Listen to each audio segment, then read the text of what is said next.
The drama over Greece's financial crisis continues to dominate the headlines. As this column is being written, a deal may have been reached providing Greece with yet another bailout if the Greek government adopts new austerity measures. The deal will allow all sides to brag about how they came together to save the Greek economy and the European Monetary Union.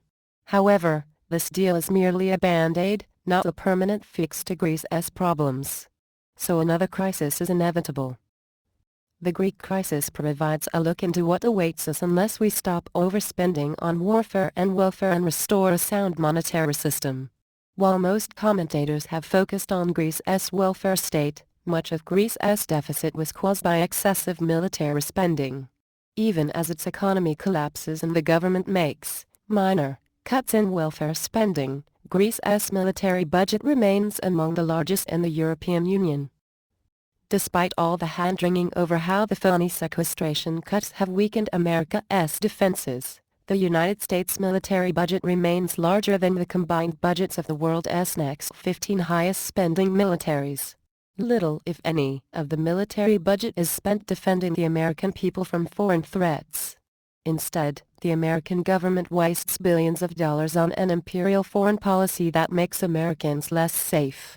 America will never get its fiscal house in order until we change our foreign policy and stop wasting trillions on unnecessary and unconstitutional wars. Excessive military spending is not the sole cause of America's problems. Like Greece, America suffers from excessive welfare and entitlement spending. Reducing military spending and corporate welfare will allow the government to transition away from the welfare state without hurting those dependent on government programs. Supporting an orderly transition away from the welfare state should not be confused with denying the need to reduce welfare and entitlement spending.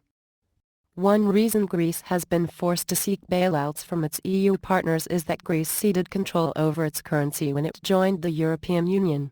In contrast, the dollar's status as the world's reserve currency is the main reason the U.S. has been able to run up huge deficits without suffering a major economic crisis.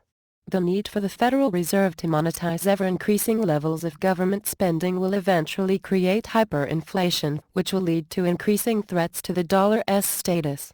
China and Russia are already moving away from using the dollar in international transactions. It is only a matter of time before more countries challenge the dollar's reserve currency status, and, when this happens, a Greece-style catastrophe may be unavoidable.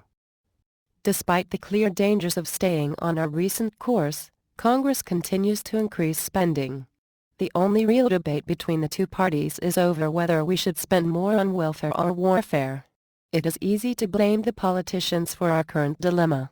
But the politicians are responding to demands from the people for greater spending. Too many Americans believe they have a moral right to government support. This entitlement mentality is just as common, if not more so, among the corporate welfare queens of the militarily-industrial complex, the big banks, and the crony capitalists as it is among lower-income Americans.